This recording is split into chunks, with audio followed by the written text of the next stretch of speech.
You know the feeling. You're deep into a game that is so close to being a masterpiece. The world is stunning, the story has its hooks in you, and the gameplay just clicks. But then you hit it, that one single design choice that makes you want to chuck your controller at the wall. It's the moment you can pinpoint exactly where things went wrong, where one bad idea festered and poisoned what should have been an all-time classic. These aren't just little pet peeves. They're catastrophic decisions that completely shatter the experience, turning all that passion into pure frustration. Today, we're not just complaining. We're conducting a post-mortem. We are counting down the 10 game design decisions that single-handedly ruined what could have been, and frankly, should have been, legendary games. Kicking off our list is a sin that's become all too common in the big-budget gaming world. Padding. This is the not-so-subtle art of bloating a game's runtime with repetitive, low-effort content.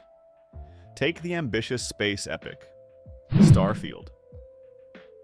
Here was a game promising a whole galaxy to explore, the next giant leap for Bethesda's legendary open-world formula. And while the game definitely had moments of awe, its core structure was often dragged down by a reliance on radiant quests. These auto-generated missions became the junk food of the experience. Instead of handcrafted adventures, you were constantly being sent on mindless errands. Kill this pirate, deliver that package. The system made huge portions of its vast universe feel as empty and pointless as a beautifully wrapped, but hollow gift box. This kind of design doesn't respect your time. It mistakes quantity for quality, diluting the game's best parts with tedious chores. At number 9, we have the relentless chase for photorealism.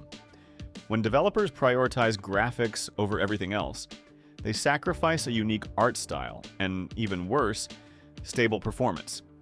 A perfect example is Hogwarts Legacy. For Harry Potter fans, this game was a dream come true, offering a jaw-droppingly detailed version of the wizarding world. It aimed for a realistic look, packing in tech like ray tracing to make every inch of the castle feel real. The problem? That graphical ambition came at a serious cost. The game was notorious for performance issues, from constant stuttering to massive frame drops. In the quest for visual perfection, the actual feeling of playing the game was compromised. Most players ended up switching to performance mode, which is like having to strip out all the cool-looking parts of a car just to make it around the track. When you sacrifice performance and art for raw graphical power, you risk shipping a beautiful slideshow instead of an immersive world. Coming in at number 8 is a mistake that can kill a game in its opening moments. A terrible tutorial. A game can have the most brilliant mechanics ever, but if it can't teach you how to use them, they might as well not be there. The original Driver on PlayStation is infamous for this. Before you could even play the game, you were forced into a parking garage and given a checklist of difficult driving maneuvers to complete against a strict time limit. The instructions were vague, and the tasks were unforgiving, causing countless players to fail over and over before ever seeing the first mission. This created a massive barrier to entry that felt less like a tutorial and more like a final exam. That isn't hardcore design, it's just bad communication. When developers mess up this crucial first impression, they're sabotaging their own game. They've built a wonderful, intricate machine, but forgot to tell anyone how to turn it on. At number 7, we have a design choice that is a cardinal sin against player agency: unskippable cutscenes. The problem is at its absolute worst when these cutscenes are placed right before a tough gameplay section. A major offender here is Resident Evil 6. The game was already getting flack for its over-the-top action, but adding unskippable cutscenes to the mix was just infuriating. Imagine fighting a difficult boss, dying, and then being forced to re-watch the same 2-minute cinematic over and over and over again. It's the video game equivalent of having to listen to a long, boring setup to a joke every single time you mess up the punchline. It completely shatters the rhythm of the game, turning a fun challenge into a tedious chore. The ability to skip cinematics is a basic feature that shows respect for the player. Forcing them down your throat is the wrong move, and it can seriously tarnish an otherwise fun game. Number 6 isn't about one specific mechanic, but a total failure that happens behind the scenes: mismanagement. The poster child for this disaster is Mass Effect Andromeda. The original trilogy is a sci-fi masterpiece, so expectations were sky high. What we got was a game that felt unfinished and buggy. This was a textbook case of development hell, with the bulk of the game being slapped together in less than 18 months due to constant changes in vision. One of the most catastrophic decisions was forcing BioWare to use EA's Frostbite engine.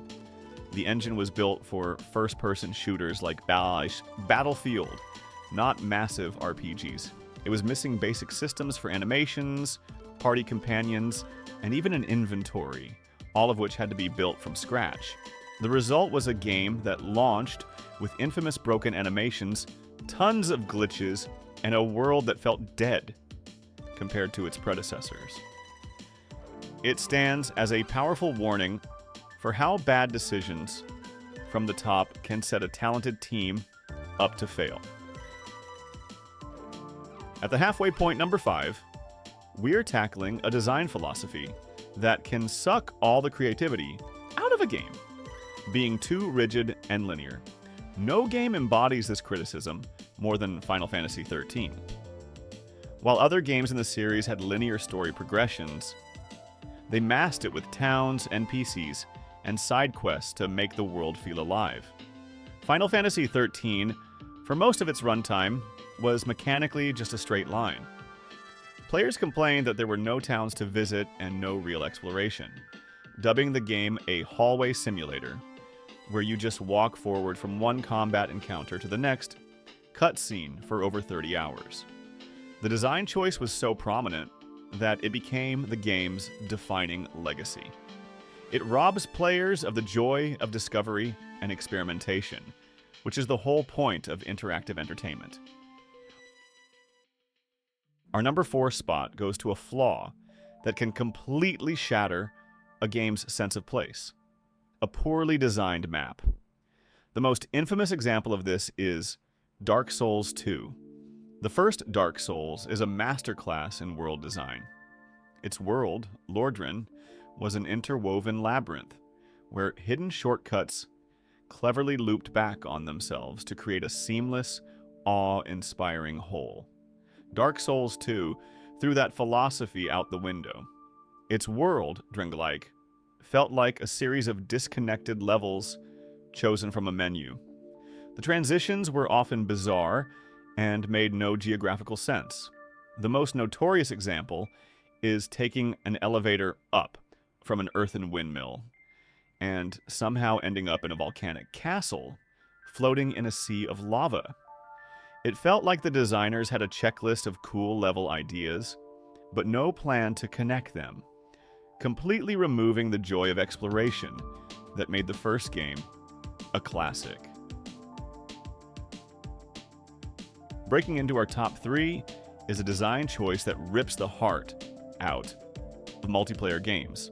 No meaningful progression. A painful, recent example is the launch version of Halo Infinite's multiplayer. The core gameplay of Infinite was fantastic, a true return to form. But that brilliant gameplay was chained to one of the most frustrating progression systems ever designed. At launch, the only way to gain experience for the Battle Pass was by completing specific, often random, challenges. There was no XP just for playing a match and doing well. This meant you could be the MVP, carry your team to victory, and get 0 progress if you didn't manage to get 3 kills with the plasma pistol. It created a bizarre situation where players were ignoring the objective just to hunt for specific weapons to complete a random task. The community backlash was swift and brutal. 343 Industries did eventually fix it, but the initial design soured the launch for countless players.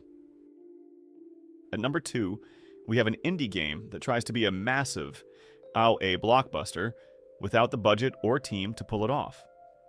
This ambition is a tragedy of overreaching, and no game exemplifies this failure more than 2023's The Lord of the Rings, Gollum. Developed by a smaller studio, the game tried to deliver a cinematic, story-driven stealth adventure on par with major studio releases. The result was a catastrophe that was panned by critics and players alike, becoming known as one of the worst games ever made. It was plagued by broken gameplay, poor controls, outdated graphics, and constant bugs.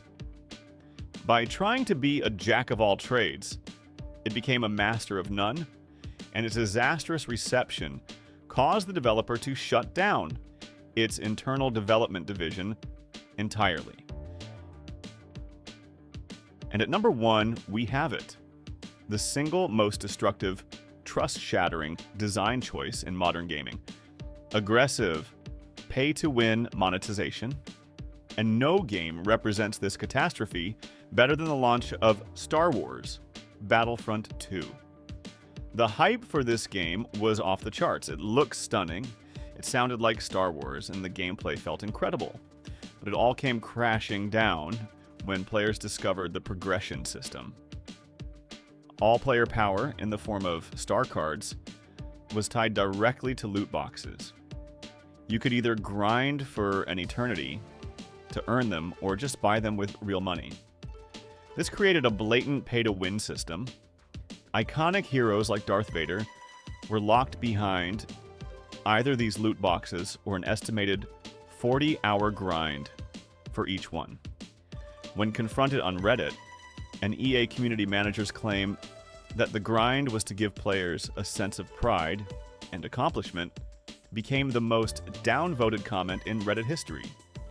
The backlash was a supernova, sparking government investigations into loot boxes. EA was forced to gut the system, but the damage was done. These are our picks, but the history of gaming is littered with terrible decisions. What's the one design choice that completely ruined a game for you? Let us know down in the comments. And if you enjoy deep dives into the good, the bad, and the ugly of game design, make sure you subscribe and ring that bell so you don't miss what's next. From the soul-crushing grind of a broken progression system to the immersion-shattering nonsense of a bad map, these games are stark reminders that even the most promising titles can be brought down by a single awful idea.